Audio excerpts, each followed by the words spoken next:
Hii mambo ya magun kwa mikutano ni kitu mbaya kabisa hapa Kenya. Ni itaenda kuadhiri usalama wa Kenya hii.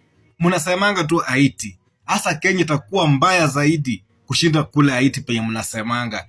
Na wanasema hivi, mtu anaitwa Ruto na mtu anaitwa Kipchumba Murkomen.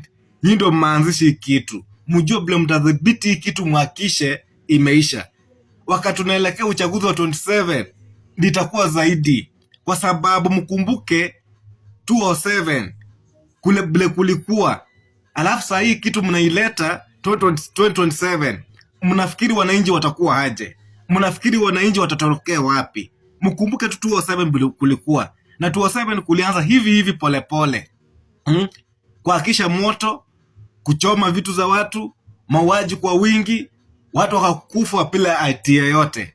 Na sasa tumeona mwanza kuingisha polepole tu hivi. Na waambia mwanze kujua bile mtamaliza goons, na mwanze kujua wenye wanasupport goons na wenye wanasema wanatuma maguzi waanze kufahamia watu na kuumiza watu, mwanze kuwachukulia hatua kali kabisa. Na wenye wako na hizi vitu za magoons, shukisheni roho zenyu chini na muangalia hawa ni binadamu, na kila mtu anastahili kuishi hapa Kenya, na kila mtu anastahili kufanya mkutano wake akiwa na amani. Fanyeni mkutano kwa amani na kila mtu aende kwake kwa nyumba. Sasa mkianza mambo ya magunzi, tunachoma nchi yetu sisi wenyewe tukiona. Na mkiendelea hivi 2027 kila mtu aanze kuchukua magunzi, kila mtu aanze kuunda magenge zake za magunzi, kutawaka moto. Na tujefikia wakati wa kupiga kura.